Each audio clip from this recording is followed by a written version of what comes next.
विधानसभा चुनाव 2023 के पहले चरण मतदान के लिए मतदाताओं में मतदान को लेकर सुबह से ही उत्साह देखने को मिल रहा है।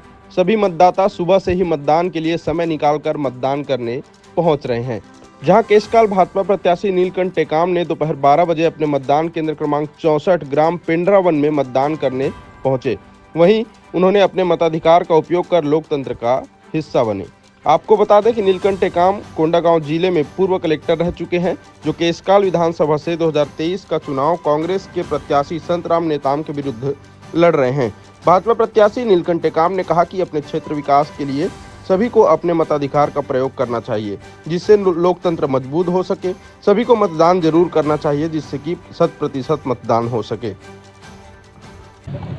मतदान आज यहाँ की जो मतदाता है उसने बदलाव को लेकर के मतदान किया है। मैंने भी इन्हीं सब बातों को ध्यान में रखते हुए अपना वोट डाला है। युवाओं को मैं यही कहना चाहता हूँ कि यहाँ की जो ज्वलंत मुद्दा है स्थानीय भर्ती का, यहाँ का ज्वलंत मुद्दा है प्रधानमंत्री आवास योजना के काम नहीं होने का, और किसानों के लिए सबसे बड़ा जो मुद्दा है मक्का प्रोसेसिंग प्लांट, उनको ध्यान में रख कर के वो वोटिंग करें। गैस सिलेंडर के लिए और महिलाओं के लिए, नौजवानों के लिए जो व्यवस्थाएं बनाई गई है उसको ध्यान में रख करके भारतीय जनता पार्टी के शासनकाल में ही जो कुछ भी हुआ है वो अभी भी दिखाई दे रहा है।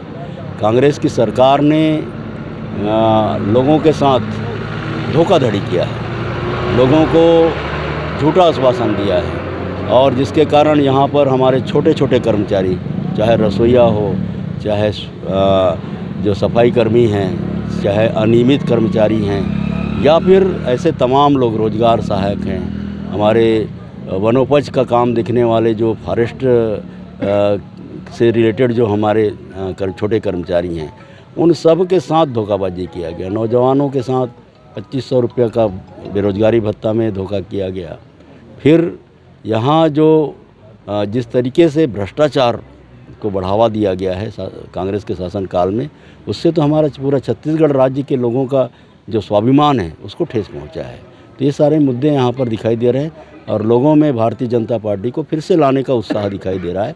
और निश्चित तौर पर मैं कह सकता हूँ कि छत्तीसगढ़ राज्य में इस बार भारतीय जनता पार्टी का परचम लहराएगा।